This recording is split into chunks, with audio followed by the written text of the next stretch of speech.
Greetings and welcome to ASBSD's Larson's legislative update for this week. We are nearing the end of legislative session here, with next week being the last week of session for the 100th legislative session in South Dakota.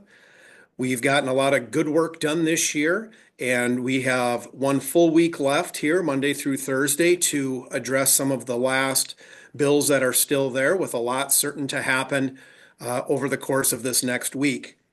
A few bills that are still remaining for us to be considered of is the House Bill 1130, which is an election bill that will require school board elections and municipality elections on the primary or the general election dates in South Dakota. We're opposed to the bill from a local control perspective.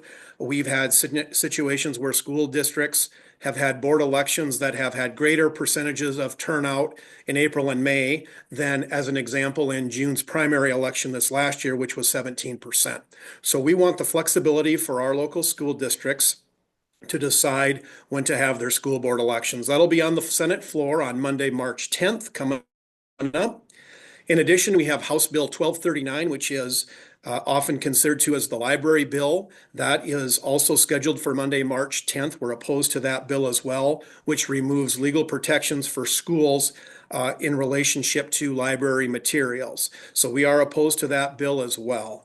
House Bill 1259 does remove local control of our school boards in pertaining to bathroom and multi-occupancy rooms. So we do have an amendment or amendments for consideration that will be on the Senate floor as well on Monday in consideration of House Bill 1259.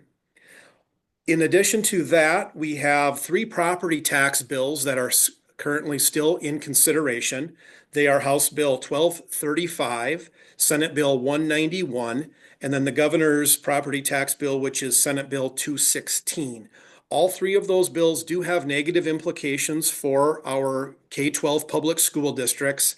They're to varying degrees, of course, but those are still in consideration at this time, and we would call your attention to all three of those bills for review, as they are impactful to public school districts and public K-12 school systems. Lastly, but certainly not least, we always have our eye on funding, and funding is a key component for us that we focus on every single year. The governor's recommendation of 1.25% was made back during that proposal. Appropriations does have their hands full this year in a lean budget year. The 1.25% is still being considered, of course, but I will tell you that there are concerns certainly from appropriations that they will be closely looking at what they can do. We're going to continue to advocate for our public school districts for maximum funding for you for this year. As we all know, the funding component is the most important component that we look for our schools year in and year out, so you can operate your schools efficiently and effectively. So with that, I wish you a great weekend, and we look forward to the upcoming legislation and legislative week in the 100th legislative session here in South Dakota next week. That's it for now. Thanks, and appreciate your membership, and have a great weekend. Thank you.